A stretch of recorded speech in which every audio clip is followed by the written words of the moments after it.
नमस्कार, मैं हूं पवन त्यागी। दिल्ली में भारतीय जनता पार्टी की चुनाव समिति की बैठक हुई, जिसमें प्रधानमंत्री मोदी, जेपी नड्डा, गृह मंत्री अमित शाह और रक्षा मंत्री राजनाथ सिंह समेत 15 बड़े नेता एकजुट हुए। एक जगह बैठकर उन्होंने विचार विमर्श किया।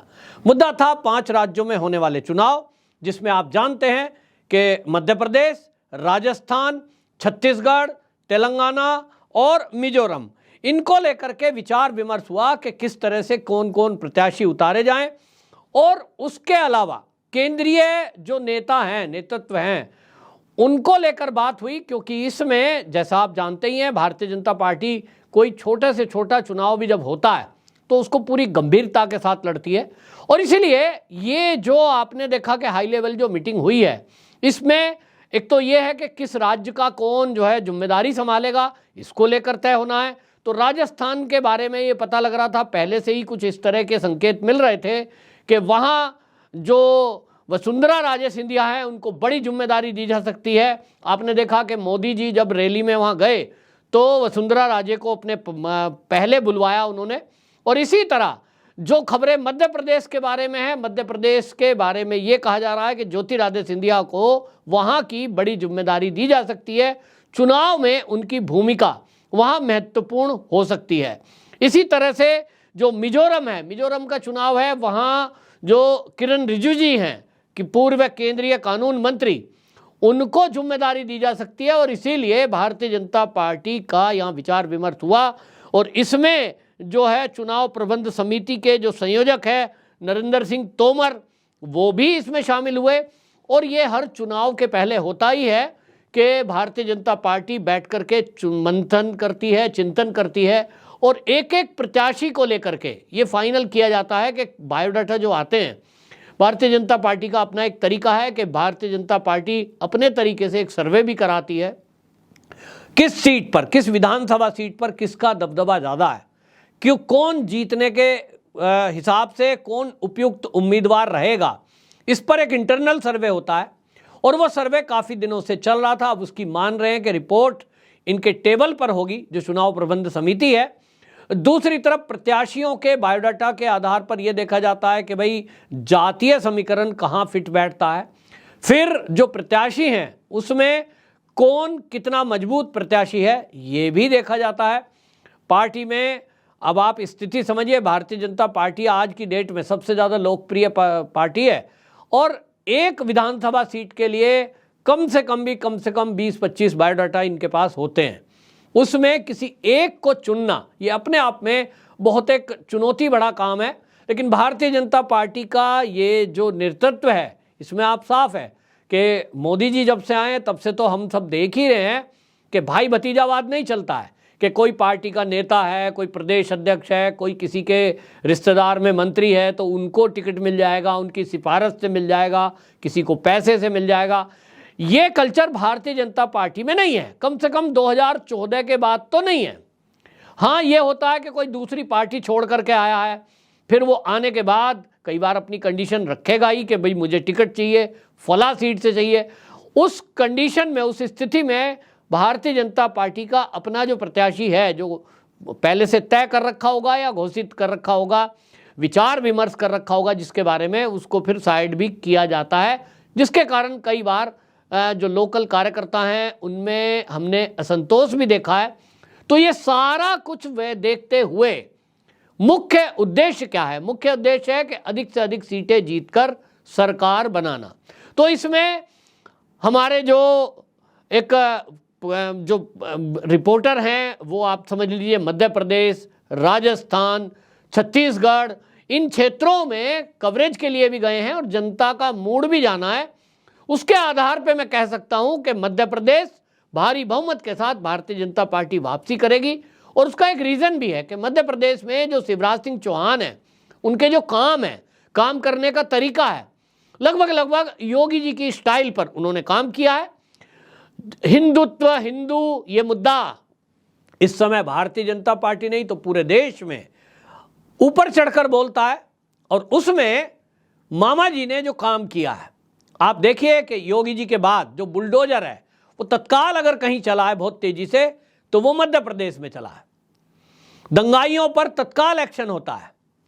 और बाकी आपने देखा ही है, उज्जैन महाकाल कॉरिडोर जो बना, वो कॉरिडोर अपने आप में एक उदाहरण है, बताता है। और जिस तरह से शिवराज सिंह जी की जड़ तक नीचे तक पकड़ है कार्यकर्ताओं में, वो बाय नेम बहुत लोगों को जानते हैं, लोगों से जाकर मिलते हैं और बहुत ज़्यादा मेहनती हैं।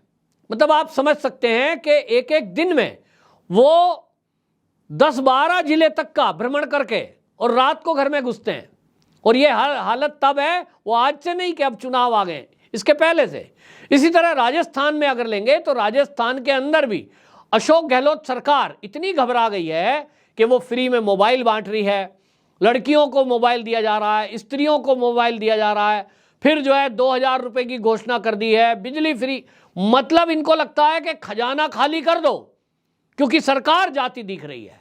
लेकिन लॉ एंड ऑर्डर की सिचुएशन राजस्थान के अंदर जो है वो इतनी खराब है कि रेप के मामले में राजस्थान नंबर 1 है, और भ्रष्टाचार के मामले में तो उनके खुद के मंत्री ने, जो आपने पिछले दिनों देखा कि खुद मंत्री खुलासा कर रहे थे, तो ये जो मंत्री खुलासा कर रहे थे, बाकी अखबारों में आप देखते हैं आए दिन जो हौसले बुलंद है राजस्थान में, भ्रष्टाचार, लॉ एंड ऑर्डर की सिचुएशन बहुत ज्यादा खराब।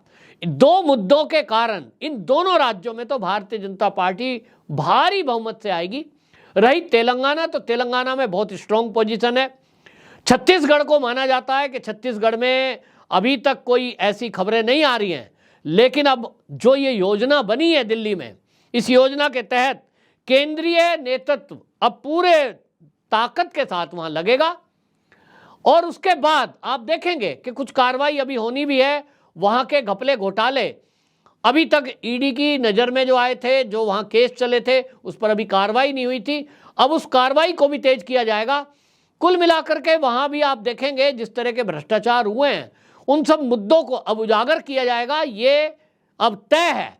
और इसके कारण से आपको बता दूं, 5 राज्यों में, ये मैं आपको बता रहा हूं कि मेरा अपना आकलन है कि अगर आप देखेंगे तो अगर कहीं लगता है तो वो केवल और केवल छत्तीसगढ़ में ऐसा दिखाई देता है कि वहां भारतीय जनता पार्टी की तैयारी थोड़ी हल्की है। बाकी सभी राज्य में, 4 राज्य में Bharatiya Janata party strong position में है। और अब छत्तीसगढ़ को भी कैसे जीता जाए, इस पर मंथन हुआ है, ऐसा सूत्रों के हवाले से बताया जा रहा है। कौन नेता ऐसा हो सकता है जो वहां लीड करेगा, कौन ऐसा हो सकता है जिसको आगे रख करके पूरा चुनाव लड़ा जाए। तो जहां तक खबरें आ रही हैं वो तो ये आ रही है कि अभी भी, जैसा कि पहले भी होता ही है कि मुख्यमंत्री का चेहरा कोई घोषित नहीं है, तो 5 राज्य में मुख्यमंत्री का कोई घोषित चेहरा अभी तक नहीं है। और वहां पहले चुनाव लड़ा जाएगा, उसके बाद ये देखा जाएगा कौन स्थिति मजबूत में है जो मुख्यमंत्री बनाया जा सकता है। जो खबरें आ रही थी पिछले दिनों तो ये आ रही थी कि भाई जो केंद्र है इसकी तरफ से राजस्थान और मध्य प्रदेश में कोई ऐसा चेहरा भेजा जा सकता है, जैसे कि मैंने बताया था ज्योतिरादित्य सिंधिया मध्य प्रदेश के अंदर मुख्यमंत्री के तौर पर प्रोजेक्ट हो सकते हैं, ये अनुमान है। क्योंकि आपको बता दूं कि अंतिम क्षण तक मोदी जी के विचार क्या हैं, अमित शाह क्या सोचते हैं, इसको कोई फाइनल नहीं कर सकता, लेकिन एक अनुमान लगाया जा रहा था। क्योंकि जिस तरह से जेपी नड्डा जी पिछले दिनों इन नेताओं से मिले, उस आधार पर ऐसा लगता है कि वहाँ युवाओं को जोड़ने में वो काम भी कर सकते हैं। लेकिन कुल मिलाकर वो कांग्रेस से हैं, कांग्रेस से आए हुए भारतीय जनता पार्टी में हैं। बीजेपी के नेताओं से, बीजेपी के कार्यकर्ताओं से निकटता उतनी नहीं बन पाई है, जिसके कारण पिछले दिनों ज्योतिरादित्य सिंधिया के जो साथ कांग्रेस छोड़कर उनके कार्यकर्ता कांग्रेस के ज्योतिरादित्य के साथ आए थे बीजेपी में, वो वापसी कांग्रेस में जाने लगे। तो एक 2 विचारधारा अलग है, एक कांग्रेस की विचारधारा है खाओ खिलाओ मौज मस्ती, और एक भारतीय जनता पार्टी है जहां अनुशासन प्रिय है, ना वहां खाना है ना खिलाना है और अनुशासन रहना है। तो कांग्रेसी जो हैं उनका बीजेपी में टिकना बड़ा मुश्किल काम है। तो जो लोग ज्योतिरादित्य सिंधिया के खास रहे और वो उनके साथ बीजेपी में आए थे, वो छोड़कर वापस जो कांग्रेस में गए हैं, उसको गंभीरता से मैं नहीं लेता। उसको मैं मानता हूं कि ये एक मेंढक जैसे होते हैं, इधर उछले उधर उछले। लग रहा है कि भाई सरकार नहीं बनेगी तो भाग जाओ, बनेगी तो फिर वहीं आ जाएंगे। लेकिन ज्योतिरादित्य सिंधिया का ये पक्का है। जिस तरह का उन्होंने संसद के अंदर भाषण दिया था उससे भी बिल्कुल एक क्लियर हो रहा था कि वो स्ट्रॉन्ग पोजीशन में आज दिखाई देते हैं। और राहुल गांधी की टक्कर में, वो राहुल गांधी के खासम खास दोस्त भी रहे हैं, उससे बढ़िया लीडर कोई नहीं हो सकता कि वो उनके सामने खड़े होकर उनकी पोल खोलें। तो ये अंदर की खबरें हैं, कुछ ऐसा दिखाई देता है। बाकी जो है आप देखिए कि ये सब पांचों राज्यों की रणनीति तैयार हुई है। प्रत्याशियों के नाम पर कुछ फाइनल हुआ है, मुख्यमंत्री को लेकर कुछ फाइनल हुआ है। अब अगले आने वाले दिनों में आप देखेंगे कि भारतीय जनता पार्टी के केंद्रीय नेतृत्व अब पूरी तैयारी के साथ, पूरे जोश के साथ चुनाव के मैदान में होंगे और प्रत्याशियों के नाम पर जैसा कि इंचार्ज बना दिए गए हैं, आपको मैंने बताया, वो सब राज्यों के हिसाब से फाइनल करेंगे और शीघ्र ही आपको अब प्रत्याशियों की सूची आती हुई दिखाई देगी। अगले सप्ताह में ये नाम फाइनल होकर पब्लिक में आपको पता लग सकता है। यानी पूरी तरह से अब इसको फाइनल टच दे दिया गया है, ऐसी खबरें आ रही हैं। वंदे मातरम।